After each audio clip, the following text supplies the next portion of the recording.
How to handle Shopify refunds and return. Hi everyone and welcome back to our YouTube channel. And today we're talking about on how to deal with refunds in your e-commerce business, specifically in Shopify. Refunds are part of every business, but there are things you can do to reduce the number of refunds you receive and to make the refund process easier for both you and your customers. The first step we need to do is to log into your Shopify store, and then let's go to online store and then click pages, because where are we going to add our refund policy, and then click add page, and then let's put a name under refund, and then we're going to copy this one, or you have your own return and refund policy. Make this returns as well. And then there we have it. Let's go save it. And then now that we have our refund and returns page, you need to make sure that your customers are aware of it. You can do this by including a link to your refund policy on your website and in your order confirmation emails. You may also want to reconsider printing a copy of your refund policy and including it with your shipments. So in here, we need to create a Shopify refund policy template. This is just an example. And the first thing to do is to have a clear and concise refund policy. Your refund policy should be easy to find on your website and should clearly state the conditions under which you will issue a refund. For example, you may want to offer refunds for unopened or unused products, but not for products that have been damaged by the customer. I'm going to show you on how to add a Shopify refund policy template on your Shopify store. If a customer does request for a refund, you should be prompt and courteous in processing their request. Once you have received the returned product, you should inspect it to make sure that it meets the conditions of your refund policy. If the product is eligible for a refund, you should use the refund immediately.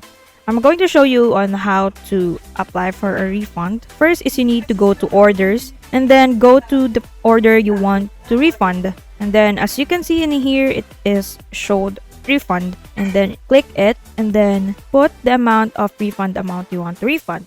For example, this is 32.90, and if you want to refund for 32.90, click refund. And you can also add a reason for refund, and if you're done, just click this refund. Here are few tips for reducing the number of refunds you receive. First is make sure that your product descriptions are accurate and complete. Customers are more likely to return a product if it's not what they expected. Use high quality photos and videos to show your products from all angles. This will help customers to get a good idea of what they are buying before they make a purchase. Third would be offer excellent customer service. If customers have a problem with your product or service, they are more likely to try to resolve the issue with you than to simply return the product. In conclusion, refunds are a part of every e-commerce business, but there are things you can do to reduce the number of refunds you receive and to make the refund process easier for both of you and your customers. By having a clear refund policy,